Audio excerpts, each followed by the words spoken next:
Assalamualaikum viewers, myself Nasir Ahmed and today we discuss type of matrices, row matrix, column matrix, rectangular matrix, square matrix, null matrix, transpose of matrix and negative of a matrix, symmetric matrix, skew symmetric, diagonal, scalars and the last one is identity matrix.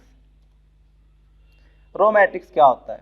A matrix is called a row matrix if it has only one row. अगर हमारे पास कोई ऐसा column हो जिसमें सिर्फ और सिर्फ एक कतार हो तो उसे हम कहते हैं रो मैट्रिक्स। हम एग्जांपल की तरफ चलते हैं। आप देख रहे हैं हमारे पास एक कॉलम है ए, उसमें अगर आप देखें जस्ट वन रो शो हो रही है 2, 5 एंड 7। तो ऐसा कॉलम जिसमें सिर्फ और सिर्फ वन रो होगी उसे हम कहेंगे रो मैट्रिक्स यानी कि कतारी column.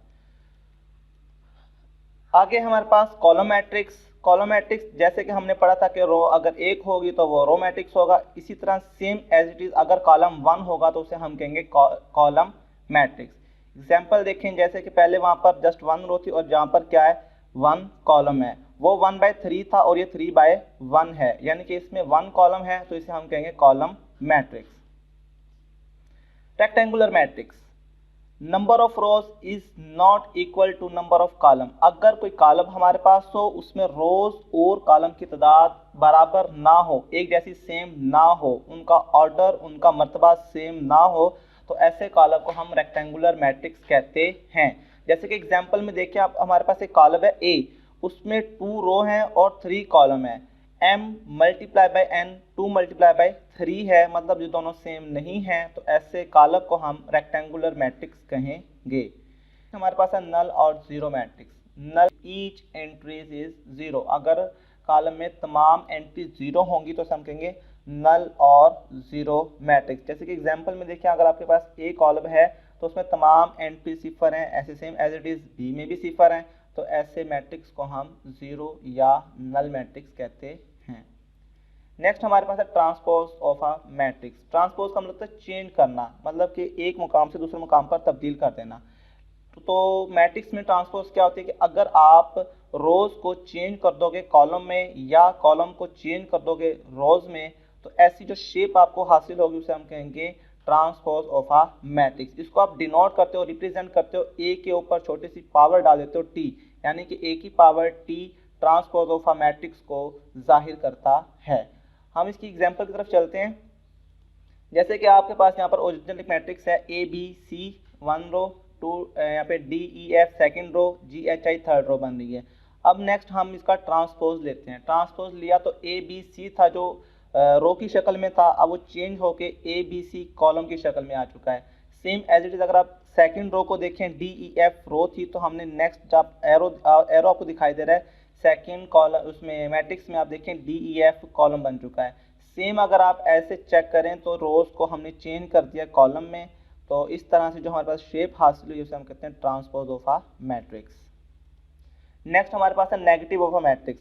Negative of a matrix का मतलब है कि अगर आप मैट्रिक्स के अंदर जो एंट्रीज आपने यूज की हैं, अगर आप उनके साइन चेंज कर देते हो तो ऐसे मैट्रिक्स को हम नेगेटिव ऑफ अ मैट्रिक्स कहते हैं। इसको हल करने का एक मेथड और भी है, वो ये है कि अगर आपके पास जो मैट्रिक्स आएगा उसको आप -1 से मल्टीप्लाई कर दें तो जो आपको मैट्रिक्स हासिल होगा वो भी नेगेटिव ऑफ अ मैट्रिक्स बनेगा। नेक्स्ट हमारे पास है symmetric matrix. Square matrix is symmetric. अगर आपके पास एक मुरब्बी कॉलम है तो वो सिमेट्रिक होगा अगर उसका ट्रांसपोज आप लें और वो दोबारा एज इट इज सेम वही मैट्रिक्स बन जाए, तो ऐसे कॉलम को हम सिमेट्रिक मैट्रिक्स कहते हैं। यानी कि इसके आप एग्जांपल देख लें। अगर आपके पास एक कॉलम है, फर्ज किया ए 1 2 2 एंड 4 है, और आप देखें मैंने 1 और 2 को सर्कल किया हुआ है। अब आप देखें इसमें जो ए कॉलम था उसमें सेकंड भी रो, ये जो सर्कल है ये रोज को डिनोट कर रहा है। अब आप देखें ए की टी, यानी कि हमने उसका ट्रांसपोज दिया, तो पहले वाली जो सर्कल रो था हमने उसको कॉलम में चेंज कर दिया। सेकंड में 2 4 रो था, हमने उसको चेंज कर दिया है कॉलम में। इसी का नेक्स्ट है skew symmetric matrix. Skew symmetric में अगर हम किसी भी कॉलम का ट्रांसपोज लेते हैं, ट्रांसपोज लेने के बाद वो कॉलम चेंज हो जाता है नेगेटिव ऑफ अ मैट्रिक्स में। यानी कि आप ट्रांसपोज लें और जो आपका कॉलम होगा उसके साइन चेंज होना है, पॉजिटिव हो तो नेगेटिव हो जाएगा, नेगेटिव हो तो पॉजिटिव हो जाएगा, तो ऐसे कॉलम को आप कहें स्क्यू। एग्जांपल देखते हैं। आपके पास एक कॉलम है ए 0 3 एंड 4।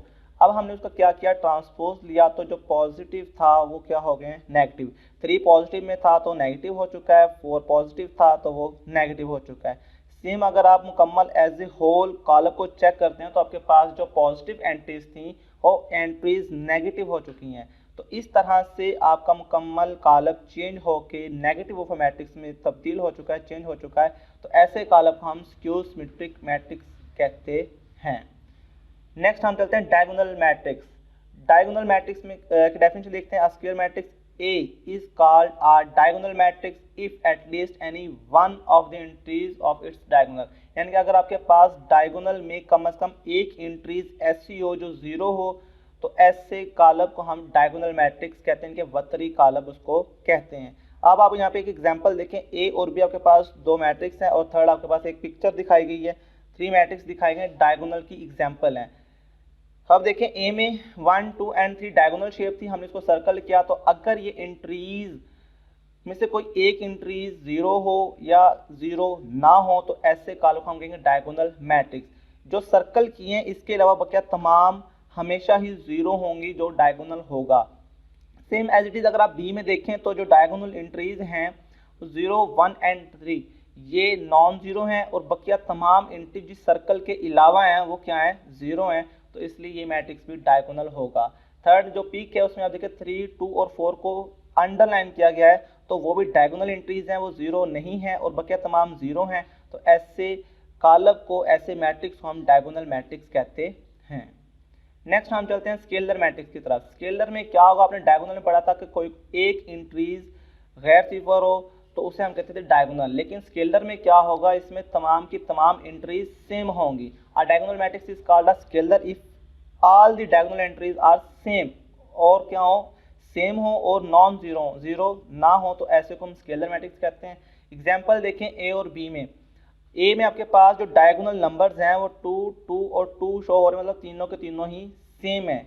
इसी तरह अगर आप बी में देखें तो जो डायगोनल एंट्रीज हैं वो क्या है, के। तो के आपका जो है ये कांस्टेंट को रिप्रेजेंट करता है, ये ना ही जीरो होगा और ना ही ये 1 होगा, अदरवाइज कोई भी एंट्रीज हो तो वो स्केलर मैट्रिक्स कहलाएगा।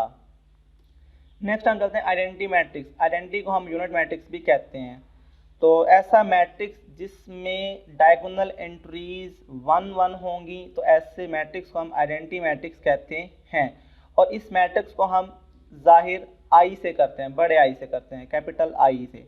अब आप एक आपके पास कॉलम है उसमें देखिए आपके पास डायगोनल एंट्रीज 1, 1, 1 दी हुई हैं। तो अगर ऐसी सेम एंट्रीज जस्ट 1, 1, 1 हो तो ऐसे मैट्रिक्स को हम आइडेंटिटी मैट्रिक्स कहते हैं। अब हम चलते हैं बी मैट्रिक्स की तरफ। बी में भी डायगोनल एंट्रीज 1, 1 है तो ये भी आइडेंटिटी मैट्रिक्स ही होगा। सी में देखें आप, सी में भी 1 है तो वो भी आइडेंटिटी मैट्रिक्स ही होगा। लास्ट में हम चलते हैं एक नोट की तरफ। नोट्स क्या है, इंपॉर्टेंट बात है कि स्केलर मैट्रिक्स, आइडेंटिटी मैट्रिक्स और डायगोनल मैट्रिक्स होते हैं, यानी कि स्केलर को स्केलर मैट्रिक्स और आइडेंटिटी मैट्रिक्स डायगोनल हो सकते हैं, लेकिन डायगोनल मैट्रिक्स कभी भी स्केलर नहीं होता।